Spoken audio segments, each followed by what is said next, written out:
एक सवाल जो हम सब कभी ना कभी सोचते हैं, ये जो इंटेलिजेंस या बुद्धिमानी है, ये असल में है क्या? क्या ये सिर्फ स्कूल कॉलेज के नंबर हैं या या कुछ और? बिल्कुल। और ज्यादातर लोग इसे एक ही चीज से नापते हैं, आईक्यू यानी इंटेलिजेंस कोशेंट। हमारे पास आज जो भी रिसर्च और लेख हैं, उनमें एक बहुत ही दिलचस्प नजरिया दिया गया है। वो कहते हैं कि इंसान के दिमाग को एक गाड़ी की तरह समझिए। गाड़ी की तरह? ये तो मजेदार है। तो इस हिसाब से आईक्यू क्या हुआ? गाड़ी का रंग, उसकी डिजाइन? नहीं, आईक्यू हुआ उस गाड़ी का इंजन, उसकी हॉर्स पावर। ये वो ताकत है जो तय करती है कि गाड़ी कितनी तेजी से दौड़ सकती है। जितनी ज्यादा हॉर्स पावर, उतनी तेज रफ्तार। ये इंजन ही है जो हमें मुश्किल गणित के सवाल हल करने, नई भाषाएं सीखने या बड़े बड़े एग्जाम पास करने में मदद करता है। अच्छा, तो मतलब एक पावरफुल इंजन आपको अच्छी यूनिवर्सिटी और बड़ी कंपनियों के गेट तक तेजी से पहुंचा सकता है। ये आपकी लॉजिकल पावर है। लेकिन यहाँ एक बड़ा सवाल खड़ा होता है और यही आज हमारी पड़ताल का मिशन है।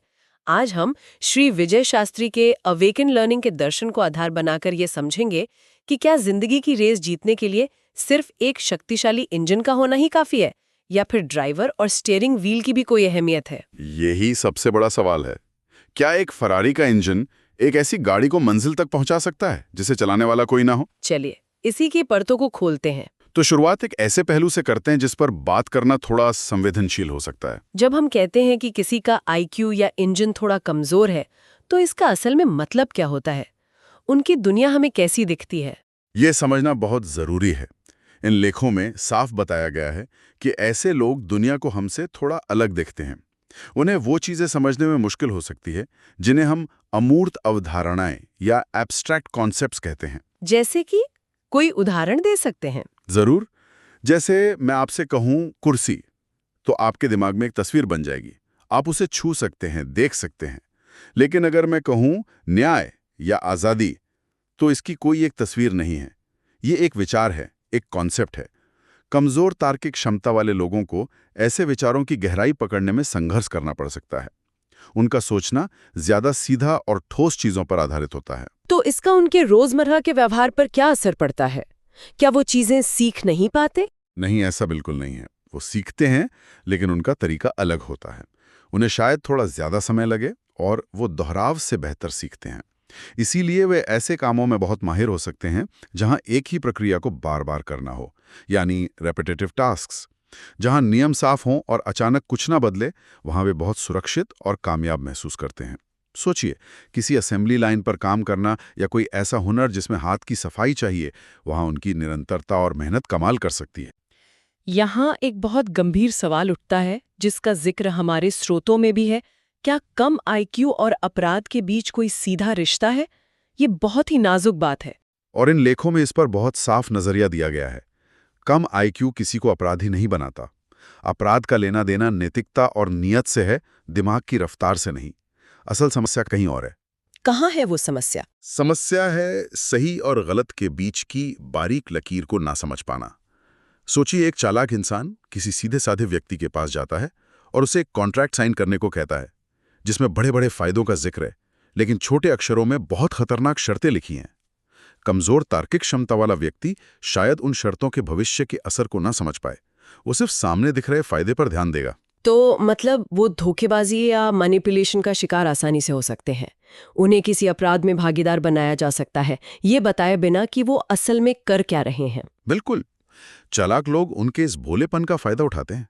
उनसे कोई ऐसा काम करवाया जा सकता है जिसके अंजाम की गंभीरता का उन्हें अंदाजा ही ना हो। तो यहां दोष उनकी बुद्धिमानी का नहीं, बल्कि उन्हें सही मार्गदर्शन ना मिलने का है।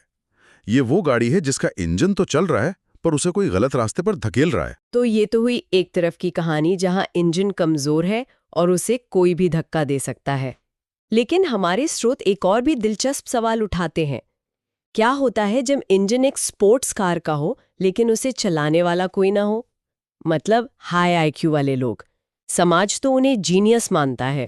हाँ हाँ, और उनका दिमाग सच में किसी स्पोर्ट्स कार के इंजन जैसा ही होता है। वो बिजली की रफ्तार से जानकारी को प्रोसेस करते हैं। जहां हमें किसी समस्या को समझने में घंटों लगते हैं, वो मिनटों में उसके पैटर्न पकड़ लेते हैं। वो तथ्यों और डेटा के आधार पर फैसले लेते हैं, भावनाओं के आधार पर नहीं।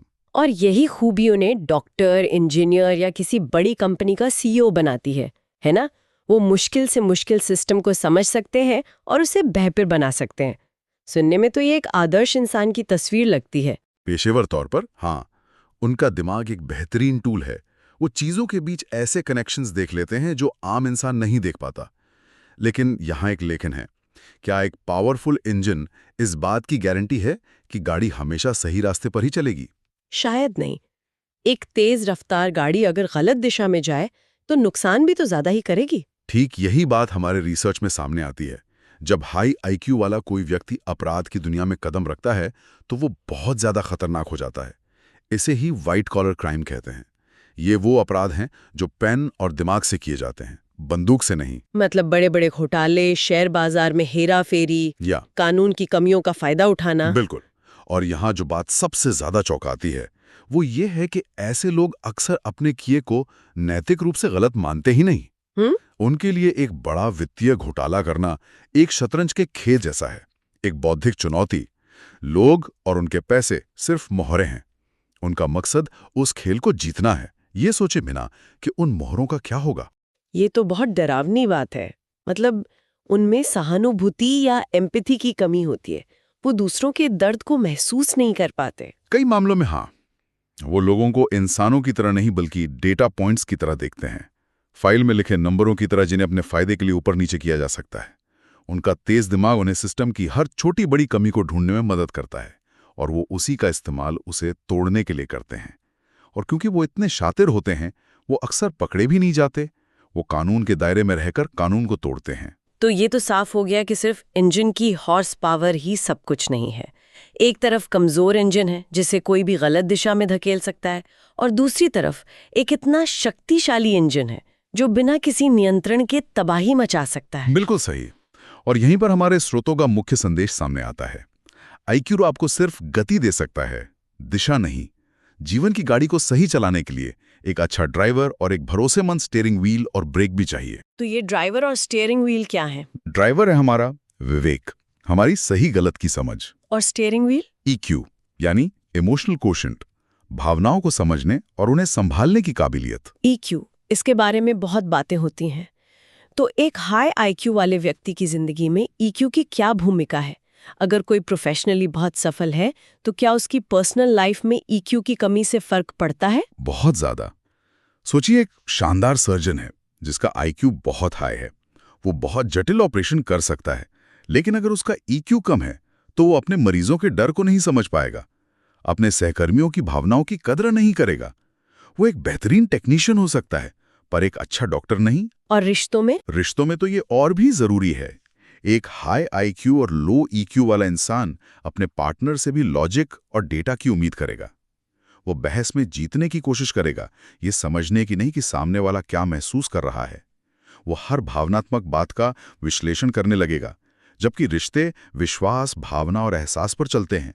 उनका तेज दिमाग ही उन्हें लोगों से अकेला कर सकता है। तो हम इस नतीजे पर पहुंच रहे हैं कि आईक्यू पहेली का एक जरूरी टुकड़ा है, पर पूरी पहेली नहीं। ये एक चाकू की तरह है। आप उससे सब्जी भी काट सकते हैं और किसी को नुकसान भी पहुंचा सकते हैं। और यहीं पर श्री विजय शास्त्री और अवेकन लर्निंग का पूरा दर्शन टिकता है। वो कहते हैं कि एक संपूर्ण और सफल जीवन के लिए 3 चीजों का संतुलन चाहिए।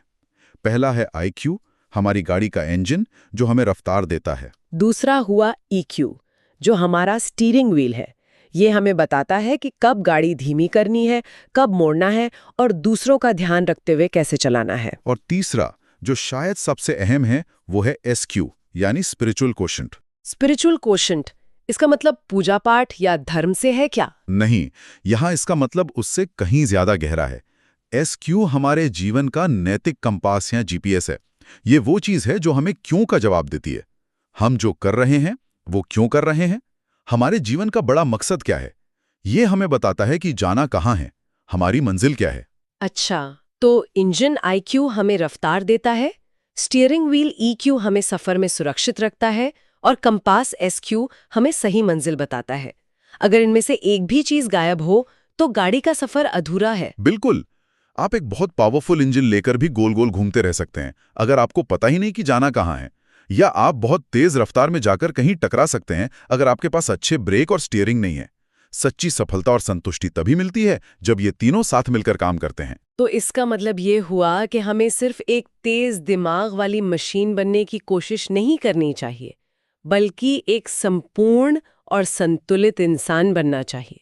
एक ऐसा इंसान जो बुद्धिमान होने के साथ साथ दयालु भी हो और अपने जीवन का एक सार्थक उद्देश्य भी समझे। यही इन सभी लेखों का सार है, और हम आज की इस बातचीत को इसी एक सवाल के साथ खत्म कर सकते हैं, जो हर किसी को अपने आप से पूछना चाहिए। क्या सवाल? सवाल ये है कि आपके जीवन की गाड़ी में इंजन कितना भी शक्तिशाली क्यों ना हो, क्या उस गाड़ी को चलाने के लिए एक कुशल और समझदार ड्राइवर मौजूद है? क्या आपके हाथ एक भरोसेमंद स्टीयरिंग व्हील पर हैं? और क्या आपने अपनी मंजिल तय की है? क्योंकि आखिर में मंजिल पर पहुंचना उतना जरूरी नहीं जितना ये कि आपने वो सफर तय कैसे किया और उस सफर में आप क्या बने।